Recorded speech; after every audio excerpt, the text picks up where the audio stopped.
special thing about refereeing is that it's a very thin line between heaven and hell. So if you do a big mistake in a very important game, your career could be finished. But if you do a big mistake as a player or as a coach in an important game, you could still continue. After the game I got this one, it was quite, she felt so sorry for me. I think as a referee, I think it's normal to do a mistake. I think as a player, it's normal to do a mistake. And you have to cope with those mistakes. You have to learn from them. And despite the fact that my game in London was not by far an optimal performance, but still when I look back at all the other matches, in total I'm quite happy with my career. And of course sometimes you wish you could do things differently, but unfortunately that's not life. You have to cope with it and to go on.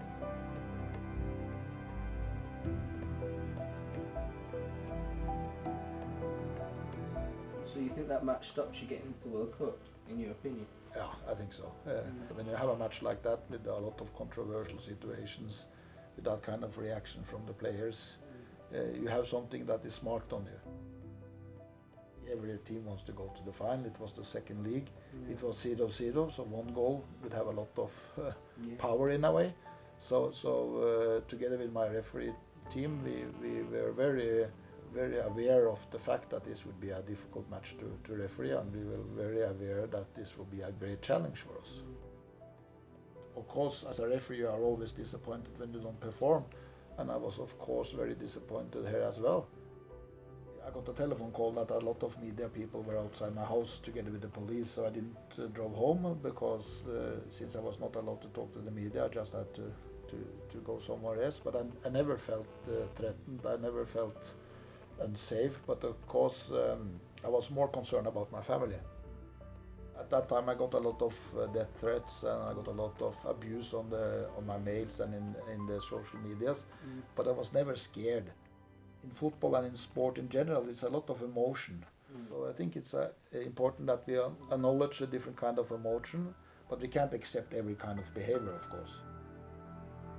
The same summer, the summer of 2009, we had to go to a hearing in UEFA because of all the incidents and things like that. And then I met Didier Drogba, and of course he's a nice man, he's a good player, and he was then a gentleman, and we all agreed maybe we both could have done something differently. By heart he's a good man, but when you get involved in the sport and you are on the pitch, sometimes you lose it. So, was there ever a moment you thought about giving up after that Chelsea game? No, not at all, no. You analyze the game and you try to figure out why it went as it did. But for me it was important to continue my refereeing and to continue my daily life. So the next weekend I was back in the top league in Norway and had a new game.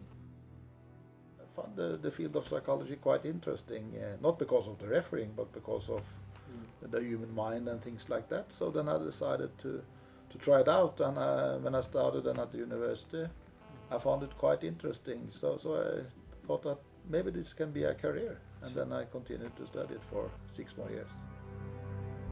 So I worked with the people who had different kind of mental problems or had to change job because of different health issues, and help them with coping with a new situation and things like that.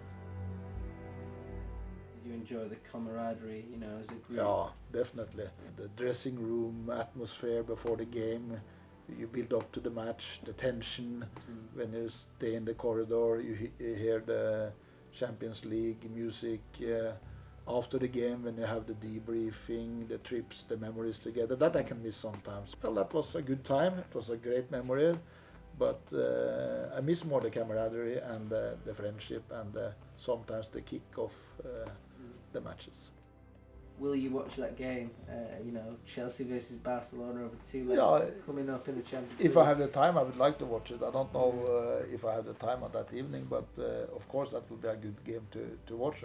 So hopefully I could watch this game as well. I would like to referee it, that would be even better, but I think that's too late.